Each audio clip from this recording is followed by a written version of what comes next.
Select your program. Philosophy. Program initiated. Approach the threshold. Engage rationality. Open your mind. Godspeed.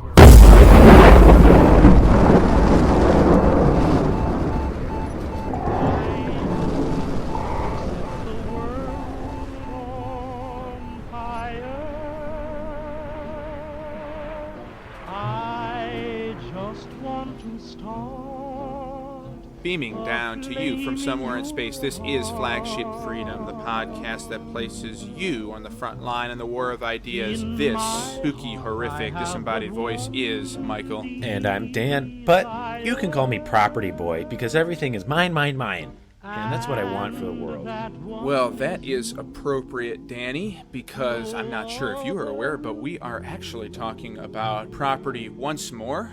Oh, good, my favorite topic. Everything is mine. Here, we're looking at our second philosophy episode.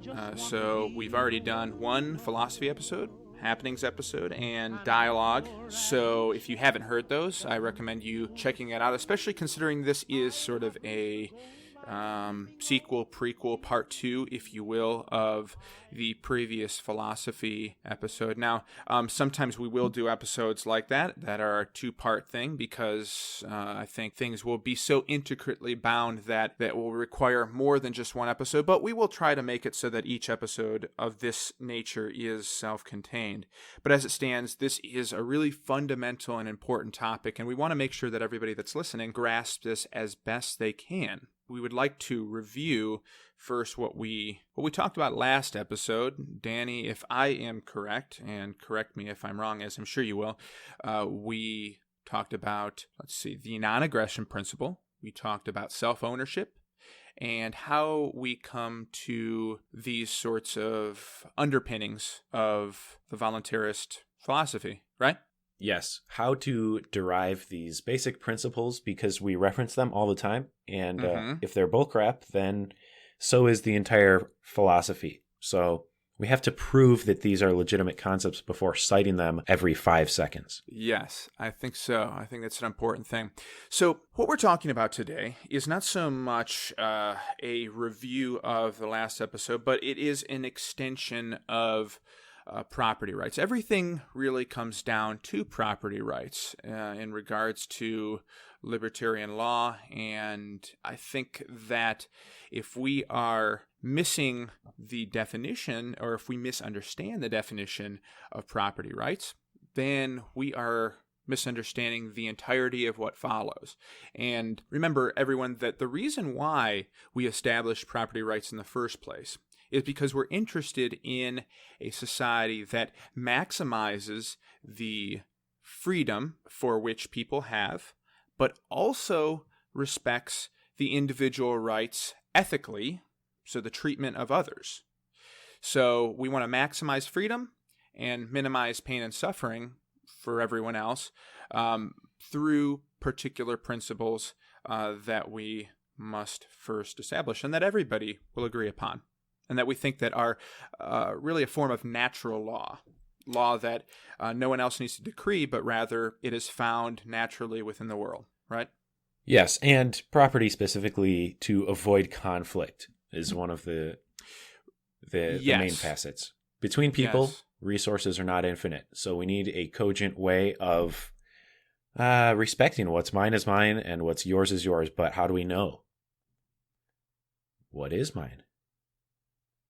Well, everything is mine. But anyways, so how about we just jump right into it, Mike? What do you say? Right. Let's step right into it. I think that we can talk about really how we come to own property. Now, I believe, Danny, and this may or may not be your contention, that the way we come about owning our bodies is different than the way that we come about owning other property, external property, or non-bodily property. The way that I think, and I think it's quite evident, quite self-evident as to how we come to own our bodies is that, well, let's see, if I decide that I want to raise my hand, or if I announce to everyone, I'm going to raise my hand, my right hand, and I raise my hand, well, it kind of proves to everyone, as well as myself, that I am in direct control of my own body. There is no one else that is in a room, let's say 5 or 10 or 20 people, and they say, I'm going to make Michael's hand raise. And they don't do it forcefully, of course, because that is a violation of the non-aggression principle. But even still, there is nobody that can actually raise my hand for me except for myself. And I have direct control, and they have indirect control over it. So on the face of it, I can prove that I own my body. And I think that that's different than the way that we come to own other forms of property, because whatever it might be, we have indirect control over it. Even though we can go up to a rock, we can pick it up, we don't have the complete and immediate control over, let's say, a rock telepathically that we do our bodies. But of course, some people don't have exceptional control over the bodies, like failed gymnasts or Stephen Hawking. Danny, is that generally what you think in terms of how we come to own our bodies? Well, yes. To me, it's sort of a common sense thing, right? Like, yes, it's true. Only you have control over your body, and intuitively, like, we don't have to mathematically derive each one of these principles. Intuitively, if you slap someone in the face, we don't look at your mom. Well, we might and say, hey, what? You are responsible for this. No, we wouldn't. We would blame the person who did the action, right? Likewise, if you created a machine or you said something, those things are tied to you. Why? Because nobody else is in control of that. So clearly, that coupled with the idea, or I should say the fact, that all people are created equal, even if you don't believe that people are created, we all have this intuitive idea that people are equal, on equal footing in terms of their negative rights, that we all control our bodies, we're all equal actors, we all have equal rights. Therefore, how about we all just keep to our own bodies as a starting point, right? I can do what I want with my body, you can do what you want with yours, just don't interfere with my body. I mean, I don't think that's too controversial.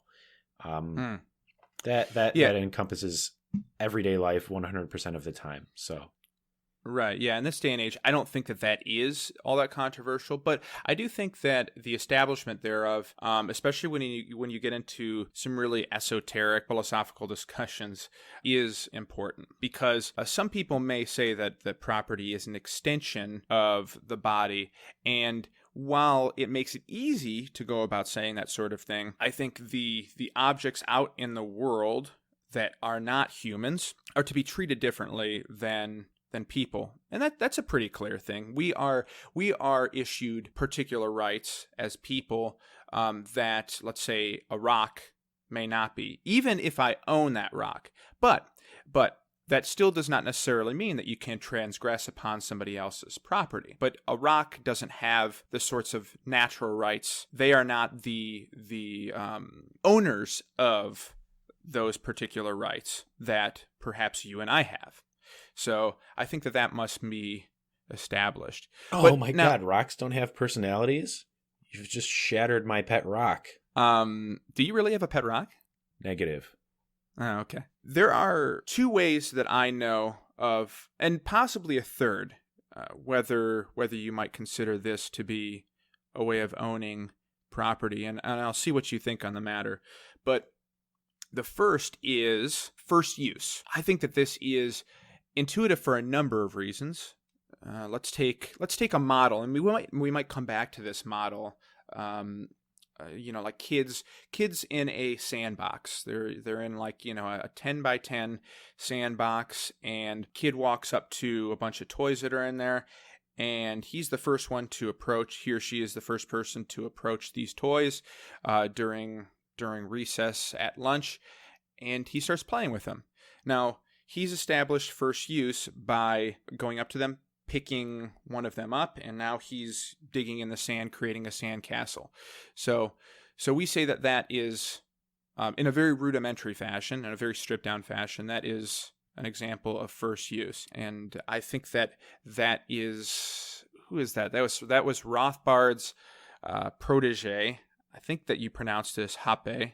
And even though it was not necessarily formulated as a libertarian principle per se, as Hoppe's first use principle, this is what we call it now. But it's been around for a very long, long time in an intuitive sense, in a human intuitive sense. Just natural that if you come to a spot and you arrive there first, it's a very easy way to conflict manage, that if you're there first, you get to use whatever that is first. You have first claim to the ownership of that. Did I explain that pretty clearly? Yes, for sure. But in my mind, first use is one of the last justifications I would use to establish legitimate property. To me, it's not as important as the investment of labor and utility. And that's why when I think about property, I start not with land, because land has a lot of what ifs and a lot of buts attached to it.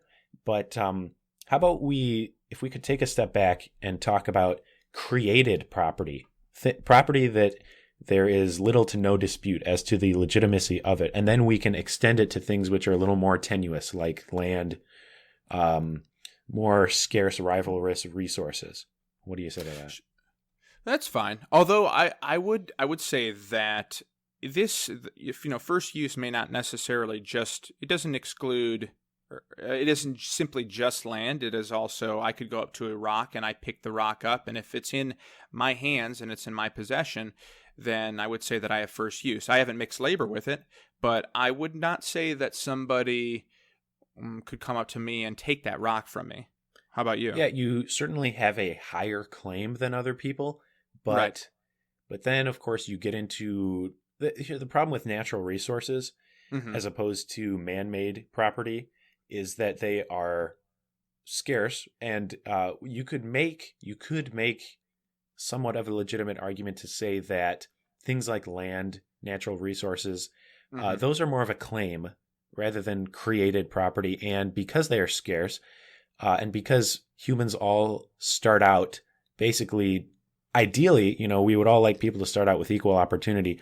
The idea that if you could go out and claim all of the land in the world so that the next generation are basically enclosed, and that really almost starts to look like a state. The idea that, well, it's my land, my rules, etc., and nobody has any freedom of movement, and nobody has the same opportunities as you. I'm not saying that desire for equality invalidates the concept of property or first use, but it throws in a red herring and adds complexity to the issue. And that's why I don't think it's sufficient. It's necessary, or maybe not even necessary. It helps to establish legitimacy, but there are much better ways, in my opinion. Okay, yeah, then I would love to take a step back if it's your contention. I think that I'll let you take this one, and then I'm sure that we're going to come back to land ownership after that. So let's talk about created property. Okay, so let's start not with land, even though when we think about property, we gravitate to land, but let's talk about something that you made. So let's say, now people can't create matter, unfortunately, but when we look at any object around us that has utility, by far, most of the utility comes from the labor invested in it, not into the raw natural resources, like your computer. If you were to just decompose that right now into its base elements, they would be more or less useless to you. A little gold here and there, whatever. But really what's useful is the way it was organized, the engineering that was put into it, the skill with which these pieces of matter were assembled. That took an incredible amount of effort. And one way we know that the matter itself is not nearly as important is because we are absolutely surrounded and drowning in free matter that's just sitting around, natural resources that people are not interested in. So we can already tell that what really matters is the effort that we put into something. So to put it simply, in my mind, the intuitive kind of self-evident way that property is created is through the investment of utility and labor into something. You took an object which was basically useless before. Nobody was using it either. and you invested your time and energy, and as an extension of your self-ownership, because you own your actions and the effects of your actions, and you invested your intelligence into something, it now becomes inextricably linked to you. So let's say, as a very basic example, you have a stick and you carve some art into it, or you have a canvas and you splash some paint on it and make a beautiful image. Who would we attribute those things to? Well, the person who created them. Again, we realize that natural resources are not infinite, and someone is not solely 100% responsible for creating an object. But I would argue that this definition of property, which is the result of investment of your labor and utility, that is sufficient for, I would say, 99.9% of cases to establish property. Because we are trying to establish an airtight theory, but in real life, we run into sort of the fuzzy edges. But of course, the exceptions, the fuzzy boundaries, do not invalidate the general principle. So that's sort of how I establish property, is that, well, you made it. Likewise, if you are a worker, you sell your labor and you sell it directly to your manager or your boss. Like you're working on a factory line, you're slapping together some car, you own your labor, and that's why you get paid for your labor, because you produced your labor. So does that make sense, Mike? Just generally speaking, how to establish property over matter? Yeah, that makes a lot of sense. I still believe that we need both of these principles in order to play off of one another. And here's the reason why I say this, is because mixing labor, I mean, how much labor must go into something in order for us to know that it's ours? In fact, perhaps multiple people might work the same plot of land, and they might work together in a collaborative sense. And then who owns it at the very end? Perhaps it's the person that arrives there first that permits the next person to come and help mix their labor into the pot to create, let's say, a carrot farm or a radish farm, because I like radishes. I think that we need to have a principle of first use, but we also can have that the Locke's mixed labor for us to have a much more complete and cohesive package. Yeah, and you certainly can't just walk up to somebody else's property and do something to it and then claim it as yours. So yes, you're right. As part of the conflict avoidance and just the practicality of it, right? Like we live in a universe where we are bound by time and the three dimensions around us, right? We have to move through time, and unfortunately, we want everybody to have equal opportunity, and we feel bad for somebody who came afterwards and said, "Oh, if it weren't for you guys, I would have claimed, or I would have established this piece of land as my property." And so that's actually, we do need to entertain the sort of leftist communist argument that property is theft, that because you're using something, you preclude others from using it who would have had access to it in the first place. Maybe we can address that a little bit later on. Yeah, I think that's an important thing. And I realized I actually did cheat there, and I brought back the topic of land. But we can certainly say, let's say that two people may be working on an invention, but that invention is two people are contributed their labor, so they're mixing their labor into whatever it might be and resources that they're finding. But who owns it at the end? Is it the person that mixes the most labor in it, or is it the person that initiates it? At that point, I would just say both people own it. I mean, you get into situations like partnerships, etc., and it sort of hinges on their implicit agreement, right? Like, is this guy your hired employee and he's willingly selling his labor to you? Like, hey, I'm going to participate in the creation of this invention, but I voluntarily give up any stake in it because I would rather have the money, the hourly rate. Or you could have the arrangement that, hey, we're both going into this, we're both part owners, it's a partnership. So, dealing with multiple people, you can have several different arrangements. Yeah, so what you're saying is that initially what we need to establish is some type of agreement or contract, whether it's a written one or some type of verbal contract where two people come together, three people come together in a voluntary manner, and they decide to work on something. Everyone knows that they are going to be contributed something to it, and that they will all be shared owners of this item. Yes, if they want to, sure. I mean, I'm more, in my mind, that's just kind of a permutation of individual ownership. But we have to make absolutely sure we're establishing the legitimacy that if one person were to do it, is it valid for? We should have said this right at the beginning. Property.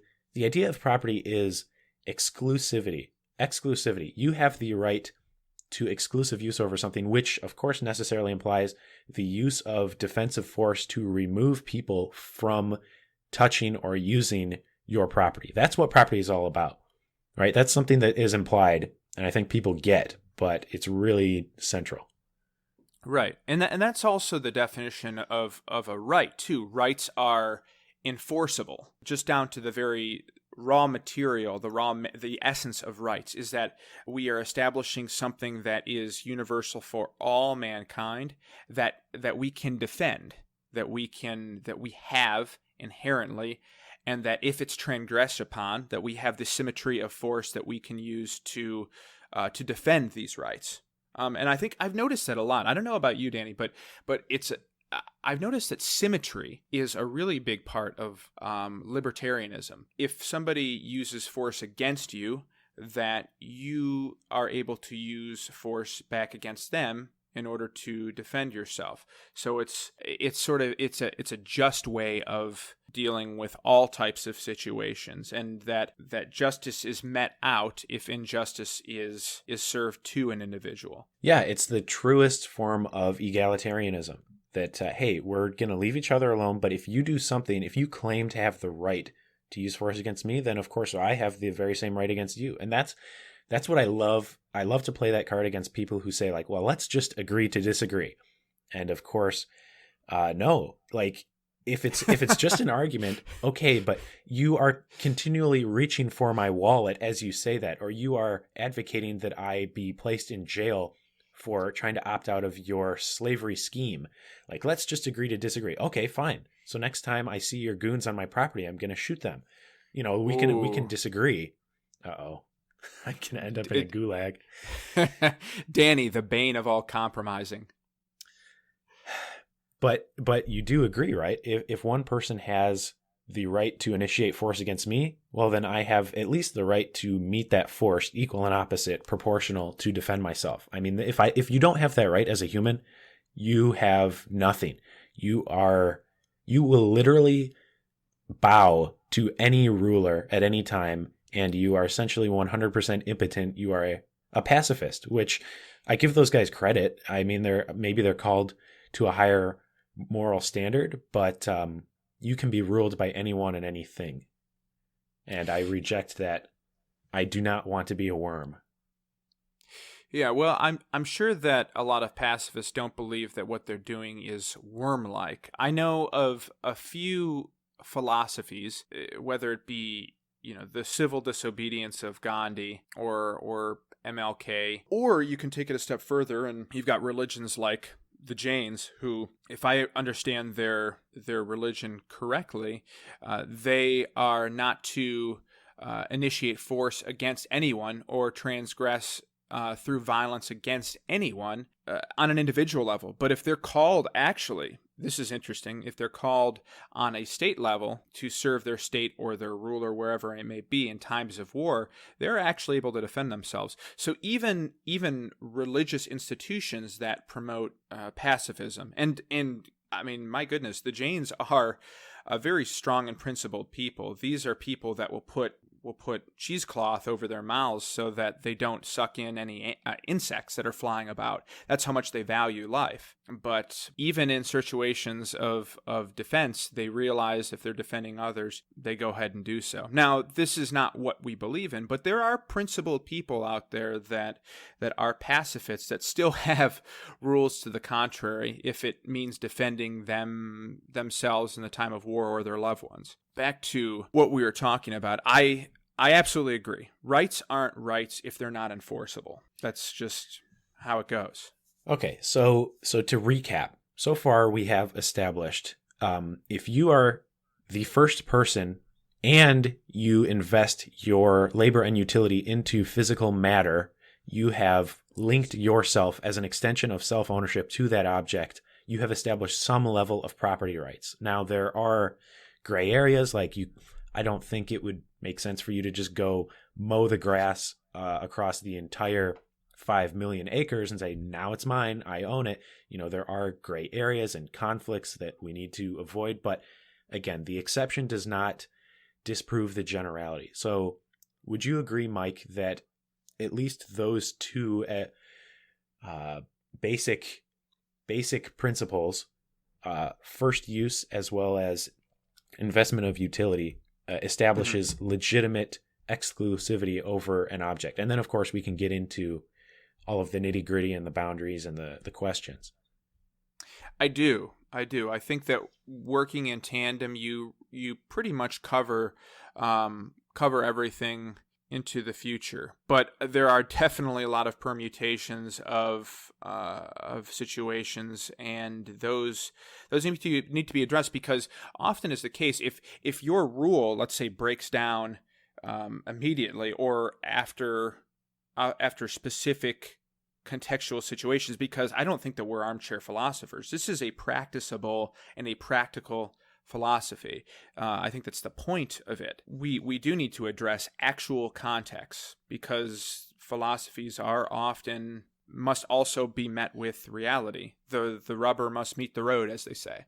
Right. So perfect segue. Let's talk about land ownership. And this is somewhere where you and I may diverge. Maybe. In regards to establishing land ownership, I believe that it's not just a claim. You can't just step up on the vast unused territory and say, mine. You can't just point to the moon and say, mine. I was the first guy, even if you set foot on the moon, because that's lacking the investment of labor, the homesteading, as it's called with land. Right. So what's your take on...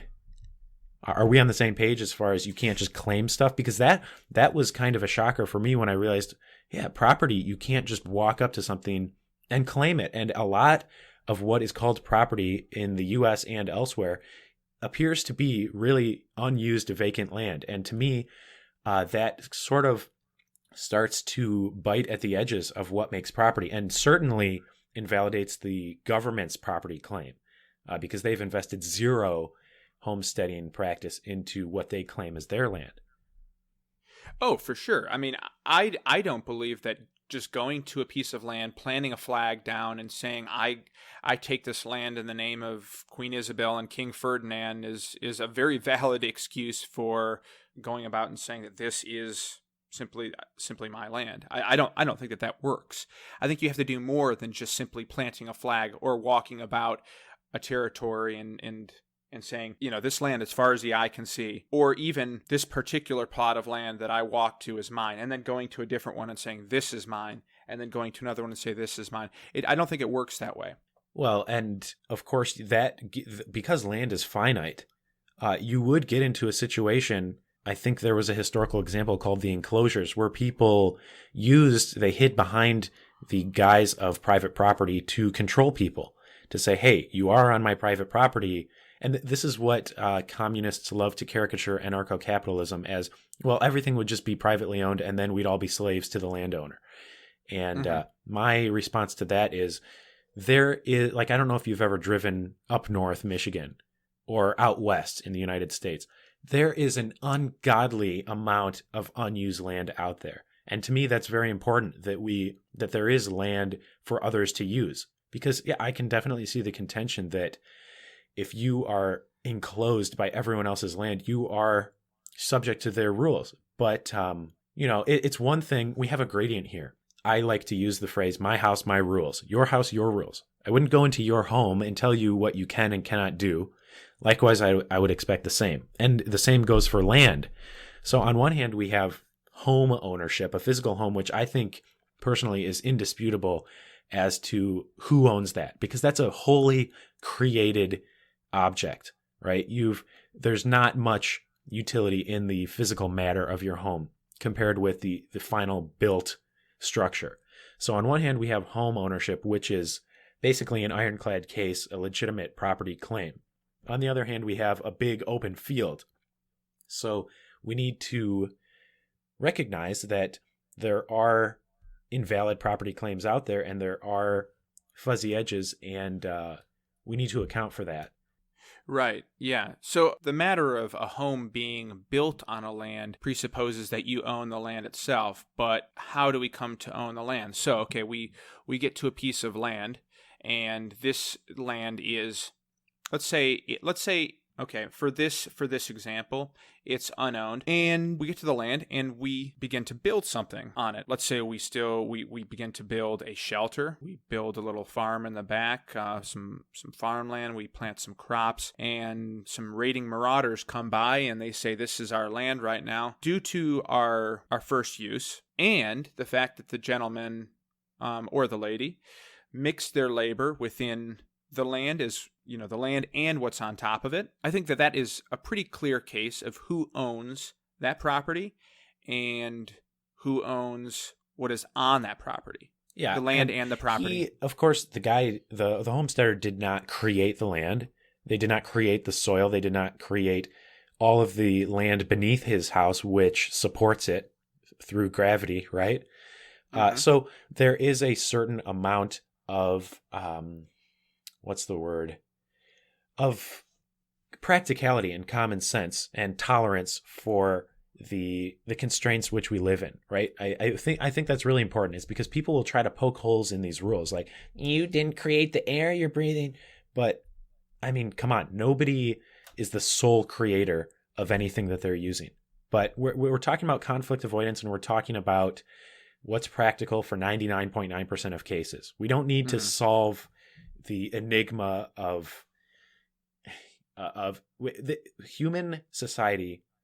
As much as we try, we cannot apply mathematical level certainty to the philosophy of human society, unfortunately. But that doesn't mean we can't establish good, well-established, common sense, intuitive rules. Right.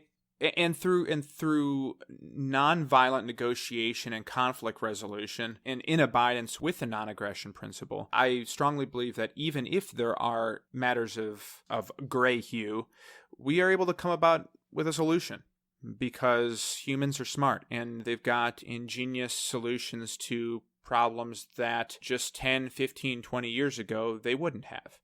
So those exceptions to the rules, perhaps we can get into some of these exceptions shortly if we've covered this, but those exceptions to the rules are fun and interesting. But I think that ultimately human beings can use these guiding principles as the base and then solve these exceptions on an as-needed basis, because society builds and it becomes more complex, and we have common sense rules and guidelines that spring from these principles, like the idea of easements. If everyone owns every piece of land, that would mean, in the strictest sense, that no one can travel from piece to piece of land in order to, let's say somebody wants to hunt, and the animal that they're hunting travels through one piece of land to another piece of land to another. So that hunter is going to be traveling through all of those pieces of land in order to track their prey. Does that mean that the person is going to come out and let's say that animal was grazing on the property of that individual at first, so that person follows him into one property and to the other? Does that mean that we as free society members say that this is trespassing, and then we can go and shoot these people? I don't think so. Well, that's what I believe. Mm-hmm. If a little girl trespasses on your lawn and she's chasing a dandelion, you have the right to blow her up. Wow. And on your property, you'll have landmines. You'll Oh have a yeah, demarcation zone. Absolutely, without question. Yeah, it's part of my social contract that I have the right to torture you, and you are now my perpetual slave. Well, that is the caricature of a capitalist society. Of course, everyone has a massively huge double standard for how they judge the exceptional situations in a capitalist society without government. But Mike, you're absolutely right when you say there's dispute resolution. There's going to be gray areas in all society. And easements, like you say, I don't think anybody's going to care if you follow a deer through their farmland. Maybe if you trample their crops, but the general principle. I'm sorry, I interrupted. Easements. No, that's okay. I'm interested in what you have to say, but I do believe that by tracking an animal or even wanting to walk from one piece of land to another, walking through, perhaps this person has no trespassing, okay, and an offense, all around it, and the deer goes into there. Well, you go up to the person's home, you knock on the door, and you ask him whether you can do this because implicitly, if you built a home and you have a walkway coming from the road to the home, you have an invitation or a solicitation to people. There's an implication there that people are allowed to come and knock on the door and greet you.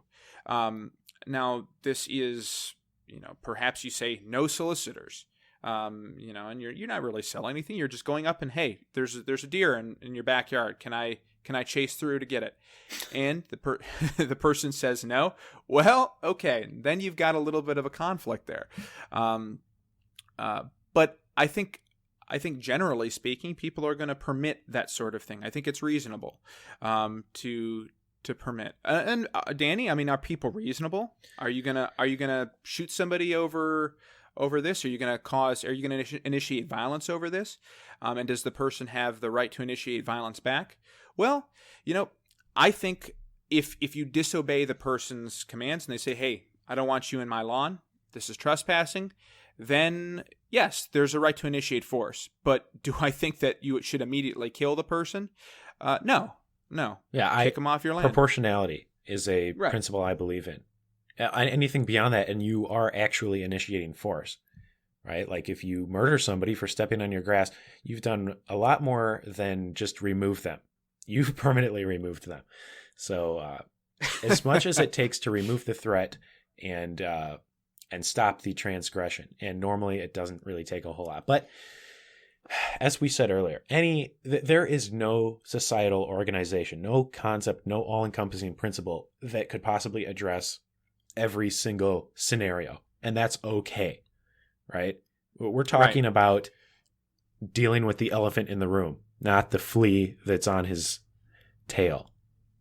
Is that common parlance right there? Is that a... No, it's brilliant, but I just came up with it. I was pretty impressed. Okay, so let's take, for fun's sake right here, the absolute reverse side of this. What if everyone or no one owned property, or no one could own property? What if we took the socialist view that no one can own property, or the property is owned by public or Mother Nature or some type of collection of everyone? What happens then? Well, on the practical side of things, I believe that you end up coming to a point where there are still administrators or cultivators of the land, of objects, of resources. And those administrators must distribute or dole out those resources to individuals that are not capable of doing so, because different people have different talents and are able to work certain things and other things.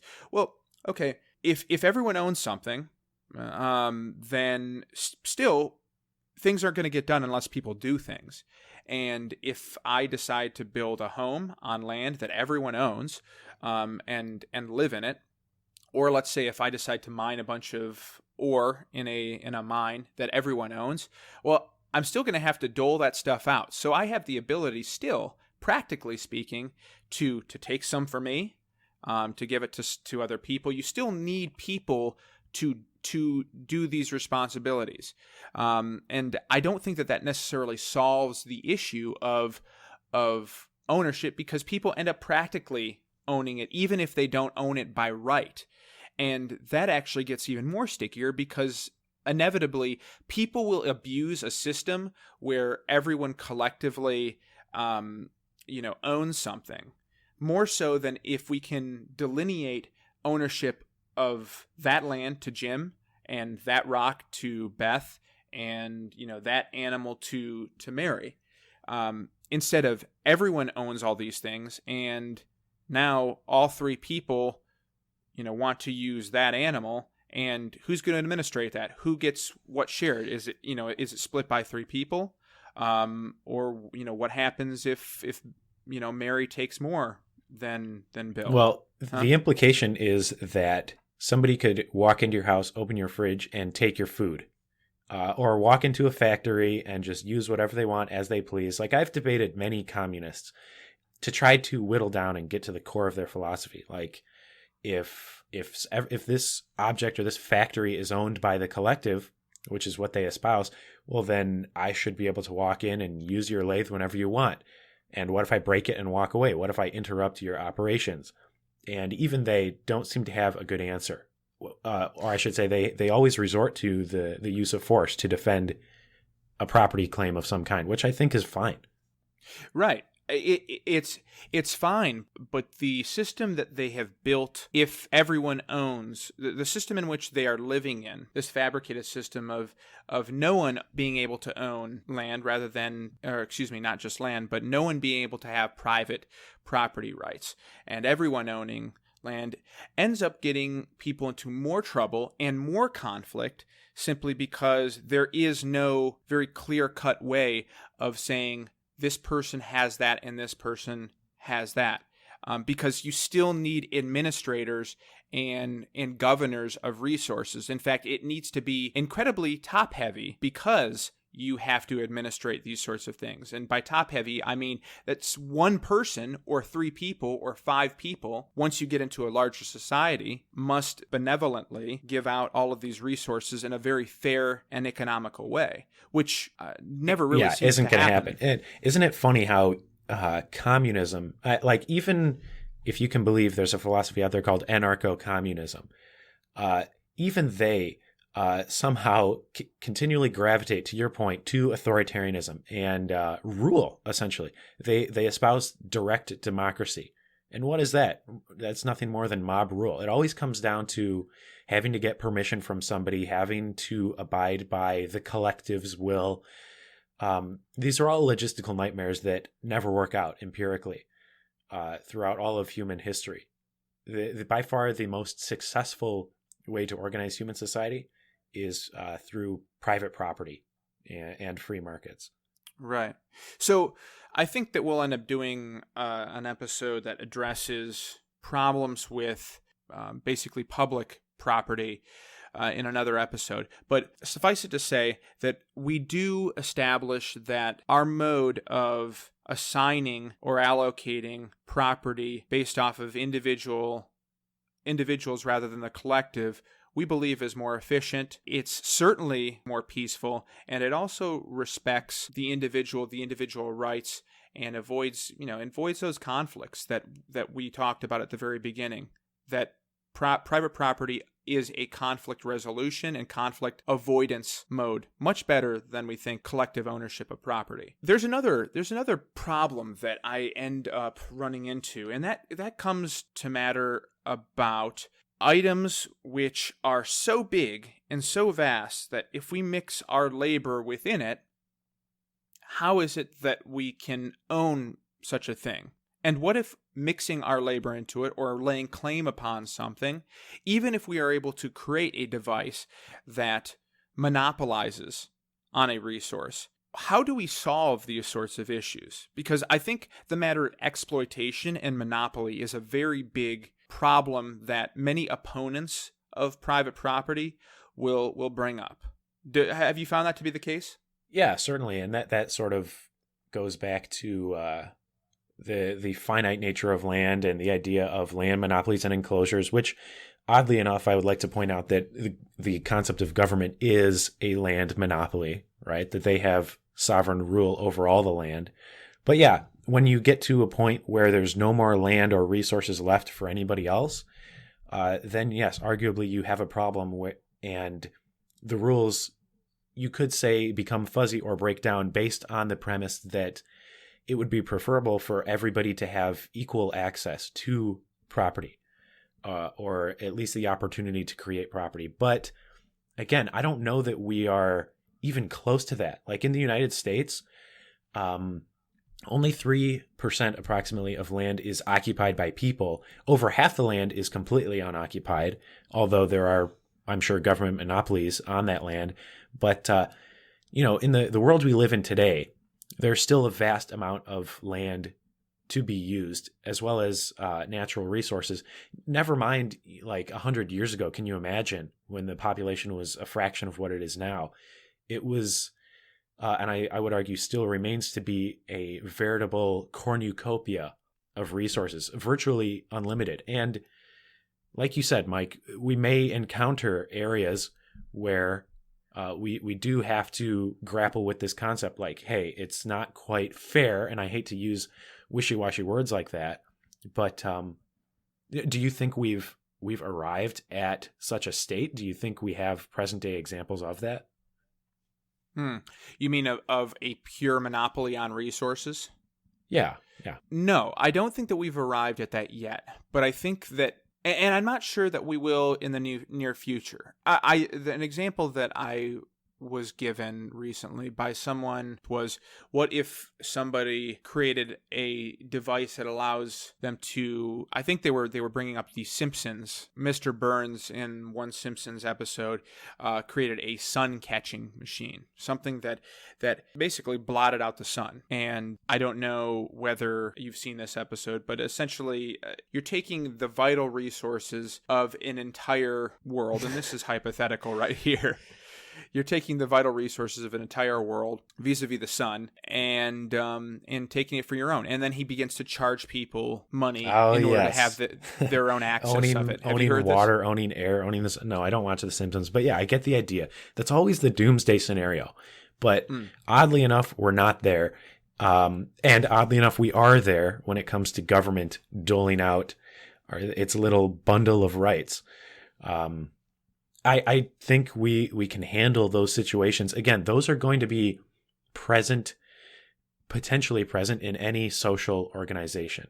And we'll just have to work through them in a way that's consistent with first principles, that we strive for egalitarianism of rights and opportunity where possible. I'm not saying I have the absolute answer. I'm not sure about you, Mike.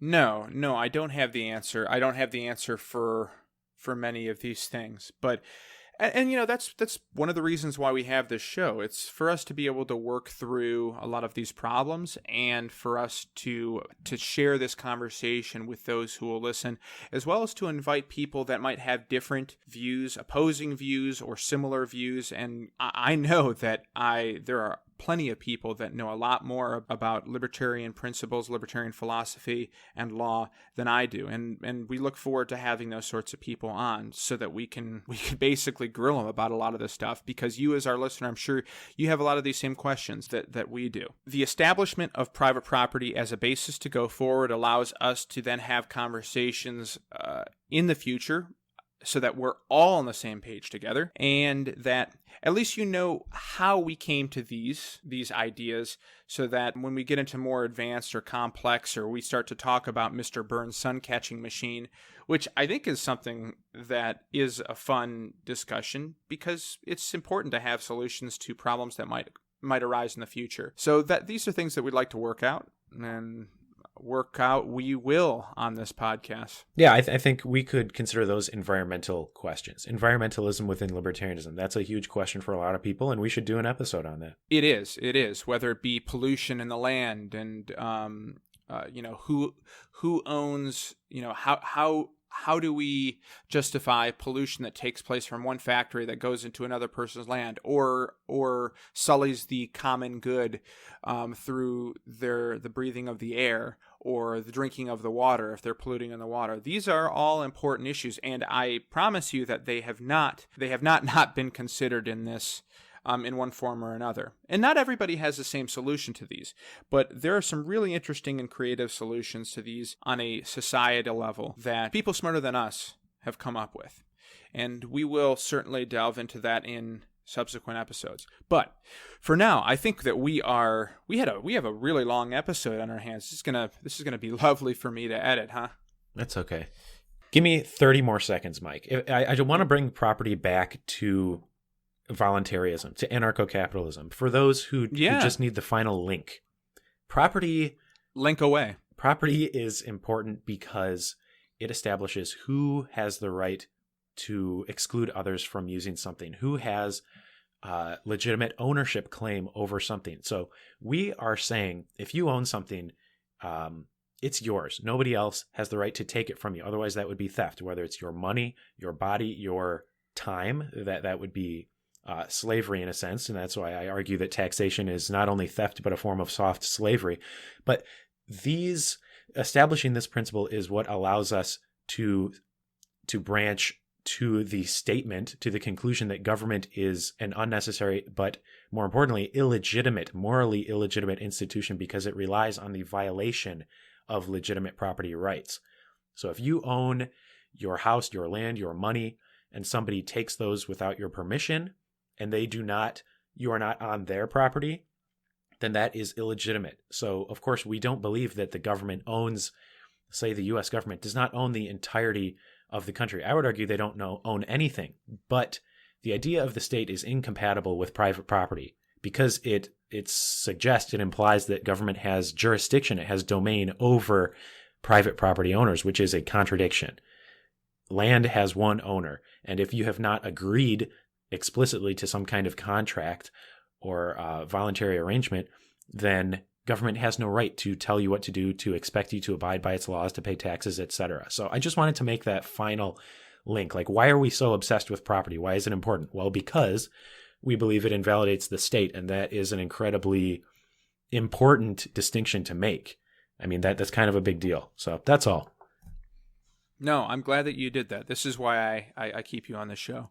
Thank you, Master. No, it's a very important point, and I think that it is something that we will continue to extrapolate from, and we will continue to have interesting conversations, especially with some of these coming episodes where we are actually able to get into more contemporary issues of philosophy and also more specific issues of philosophy and the libertarian thought, which is what a lot of people, especially those deep thinkers here that are joining with us, that have already thought about this stuff and are at a stage that is a little further along down the road, whether that be in libertarianism or in statism. If you've thought about these problems, I'm sure that you're yelling at your listening device right now saying, okay, we get it, but there's this problem and this problem and this problem and this problem.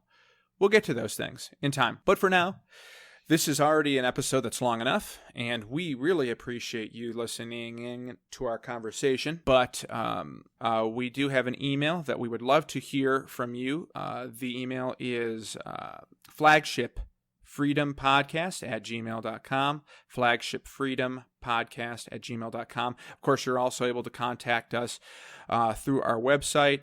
You can find that email there and a way to message us. And you can also contact us through our Facebook page. Simply look up Flagship Freedom Podcast and you will find us. And you can interact with us. So if you're interested in either joining us on the show or sending us something to read over the show, whether it be in the form of question or comment, we would love to have it. Till then, we welcome that and we invite you to our next battle. Remember, this is a podcast where ideas are used as ammunition, not bullets. Danny, that's just about all she wrote. All right, we'll see you next time. Thanks, everyone. Darling, I have only one desire, and that one desire is you. And I know nobody else ain't gonna do.